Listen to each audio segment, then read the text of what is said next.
नमस्कार, मैं प्रांशी राठौर और आप देख रहे हैं नेक्स्ट 9 न्यूज। इस वक्त पूरे ही देशभर में गुजरात के विधानसभा चुनाव चर्चा का विषय बने हुए हैं। आपको बता दें कि 2 चरणों में गुजरात में मतदान होने वाला है। 1 और 5 दिसंबर के दिन मतदान होंगे और 8 दिसंबर के दिन नतीजे सामने आएंगे। और इस बीच देखा जाए तो वो युवा नेता इस वक्त चर्चा का विषय बने हुए हैं जो बीते कुछ महीनों पहले ही कांग्रेस खेमे को छोड़कर अपने पद से इस्तीफा देकर भारतीय जनता पार्टी में शामिल हुए हैं।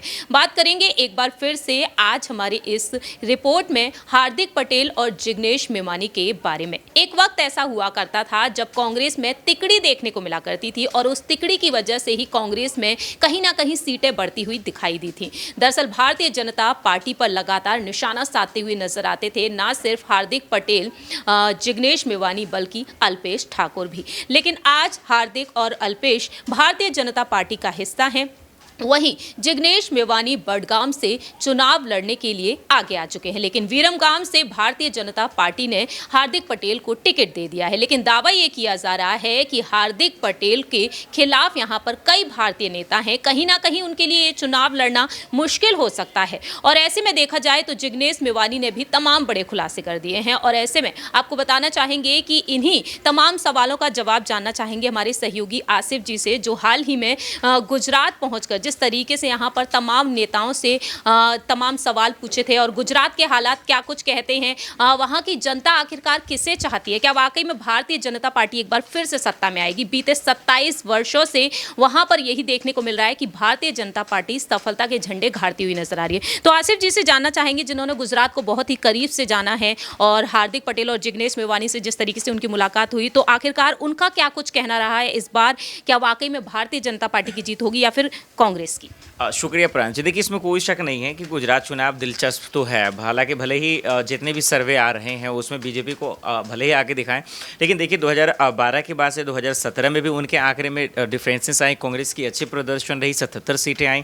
फिर उसके बाद अगर आप गौर करेंगे तो फिर देखिए इस बार का जो उनके लिए सबसे बड़ी चुनौती है, एक तो कांग्रेस है या दूसरा नाक में दम कर रखी है आम आदमी पार्टी। सबको पता है आम आदमी पार्टी जीतेगी नहीं, लेकिन जिस तरीके से उन्होंने अपनी दहलीज पे एक गुजरात में लोग तक, आप अगर जवान पे अगर याद करें, अगर 10 जिले भी आप ले आते, चाहे वो महसाना हो, गांधीनगर हो, अहमदाबाद हो या फिर उसके बाद जामनगर हो या फिर द्वारका चले जाएं, हर जगह लोगों में एक जहन तो आ गया जो गरीब तबके का लोग है। गौर से सुनिएगा, वो इसलिए क्योंकि जो शहरी क्षेत्र हैं, जो सिटीज़ हैं, वहाँ पे जो व्यापारी हैं वो तो बीजेपी को समर्थन कर रहे हैं। उसके पीछे 2 वजह है। नंबर 1, एक टैक्स वगैरह को लेकर है जो लोग खुल के बोलना भी नहीं चाह रहे, और सब लोग यही चाह रहे हैं कि भाई ज़्यादा कुछ बोलेंगे दिक्कत। तो एक तो उनका पूरा समर्थन मिल रहा है। दूसरा, जो गरीब तबके के लोग हैं, जो बिजली की मार जिन पर पड़ रही है, जिन्हें रोजगार नहीं है, और सबसे ज़्यादा मुझे लगता है देश में हम लोगों ने रहा 1 महीना, जो सबसे बड़ा मुद्दा है वो महंगाई का है। सोचिए, एक रोटी की कीमत 25 रुपये मिल रही है, जो हम लोग यहाँ पे खाते हैं आमतौर पे अच्छी से अच्छी ब्रेड वाली रोटी हम, मुझे लगता है बटर वाली 7 से 8 के बीच आ जाएगी, लेकिन वहाँ 25 रुपये आती है।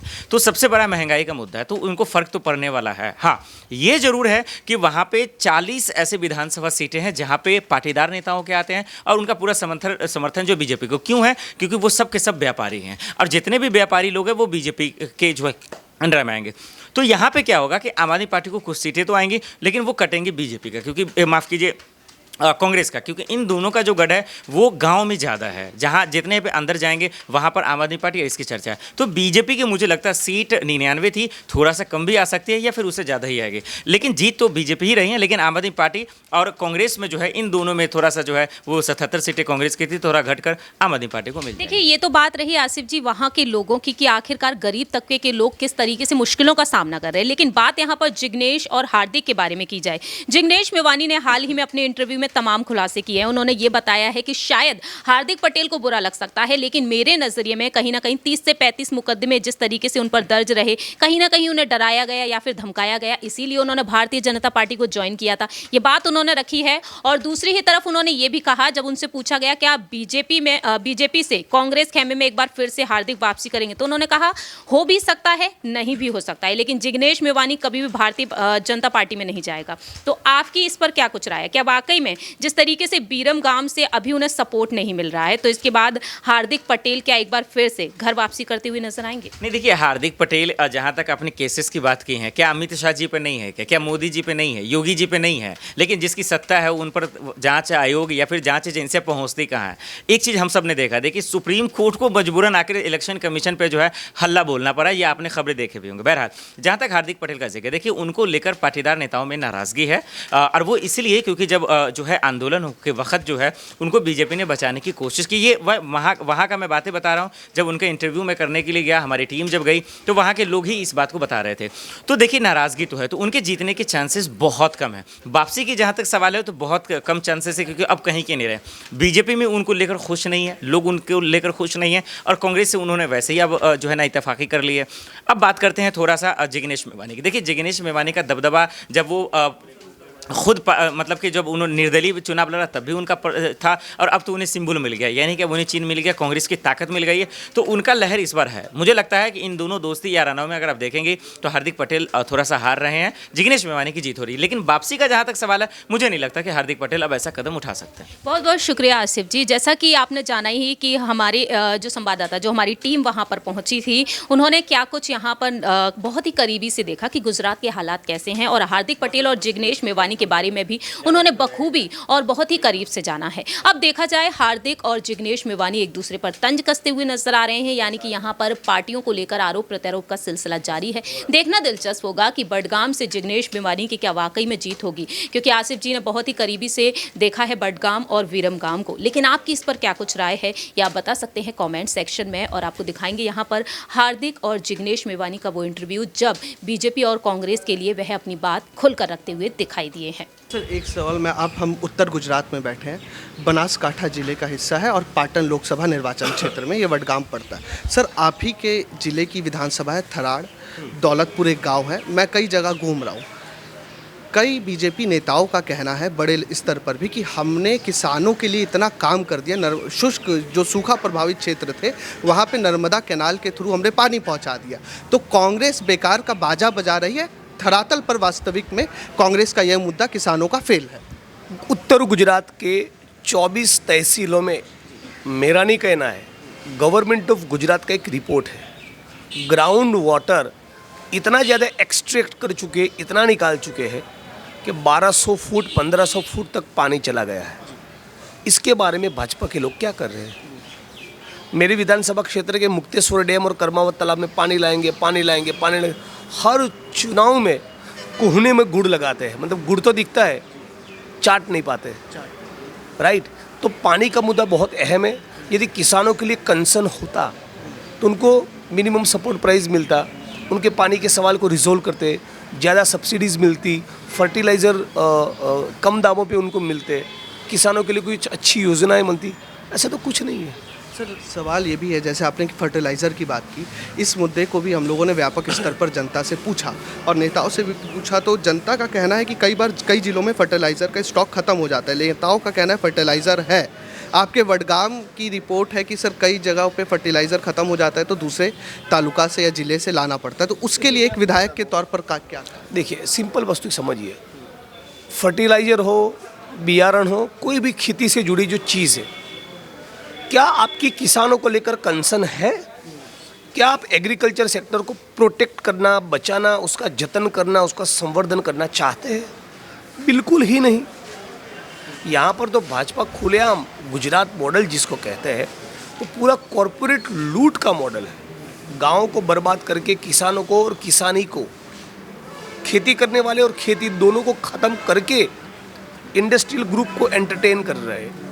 इंडस्ट्रियल ग्रुप्स चाहिए, उद्योग चाहिए, राइट? आपने जो घड़ी पहनी है या हमने जो ऐनक पहना है, ये तो हमको चाहिए इस्तेमाल के लिए, तो उद्योग तो चाहिए, लेकिन उद्योग के साथ साथ किसानी का भी हमको ध्यान रखना पड़ेगा। कांग्रेस की बात करते हैं कि कांग्रेस हिंदुत्व की राजनीति करती, कहाँ? हमें तो नहीं दिखाई दिया। कांग्रेस तो कहती है कि इस देश की माल मिल्कत पे जो अधिकार हिंदुओं का है उससे ज़्यादा अधिकार तो लघुमतियों का है। कांग्रेस ये कहती है कि राम मंदिर के लिए लाई गई शिलाओं पे तो कुत्ते जाके पेशाब करते हैं। तो आप हिंदुत्व की जो बात करते हैं, वो भारतीय जनता पार्टी ने उस पर पूरी आक्रामकता से, पूरी जोश और उत्साह के साथ लोगों को फायदा दिलाने का काम। तो बीजेपी की एक अचीवमेंट है कि आपने सारी पार्टियों को अपने पिच पर खेलने के लिए, जो हिंदुत्व का एक पॉलिटिकल फॉर्मेट है, उस पर खेलने के लिए मजबूर कर दिया। अच्छा है कि वो लोग भी भगवान को मानना शुरू कर दिया, वो भी राम भगवान की बात करते हैं, वो भी लक्ष्मी जी की बात करते हैं। तो हमारी सनातन संस्कृति है, अगर उस पर कांग्रेस और आम आदमी पार्टी आई है तो हमें तो गर्व है कि हमारा जो सपना है उस सपने पर वो ठीक ठाक चल रहे हैं। एक सवाल पटेल साहब आपसे जुड़ा हुआ है। आपकी पुरानी पार्टी आपने जब कांग्रेस को छोड़ा, आपका एक बयान चर्चाओं में था कि 50 साल में आज़ाद, 35 साल में सिब्बल साहब, और 2 साल में आपने कांग्रेस को समझ लिया।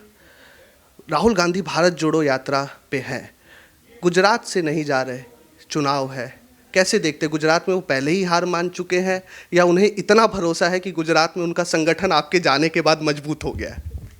देखिए, बहुत ही सिंपल चीज़ें जब मैंने अपनी बात शुरू की तो मैंने कहा विजन जिसके पास होता है वही सफल हो सकता है।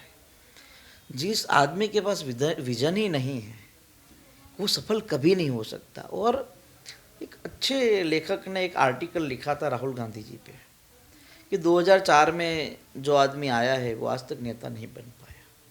एक समय होता है, वो समय निकल जाता है। 2 चीज़ आप समझ लीजिएगा कि भारत जोड़ो जो यात्रा है उससे पहले उनको कांग्रेस जोड़ो यात्रा करनी चाहिए। हार्दिक पटेल अकेला पार्टी नहीं छोड़ा, सिंधिया जी से लेकर RPN सिंह से लेकर जितेंद्र प्रसाद है, गुलाम नबी आज़ाद है, कपिल सिब्बल है, एक बड़ा लंबा लिस्ट है। और इन सारी स्थितियों में कांग्रेस कुछ सीखना ही नहीं चाहती।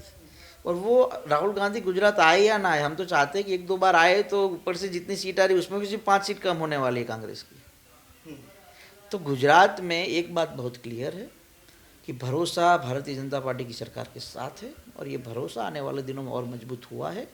इसलिए मजबूत हुआ है कि एक ज़माना था गुजरात में कि हर इलाके में अलग अलग डॉन हुआ करते, तो रात को 9 बजे के बाद लड़कियों को बाहर निकलना मनाही हो चुका था। आज इस राज्य के अंदर 2 ही दादा है, एक हनुमान दादा और गणपत दादा, और कोई नहीं है। तो इसी बात के कारण लोगों का भरोसा और मजबूत हुआ है। और नरेंद्र भाई मोदी ने अपने इस कार्यकाल में कभी भी भ्रष्टाचार को सहयोग नहीं किया। उन्होंने कहा कि ना मैं खाऊंगा ना मैं किसी को खाने दूंगा।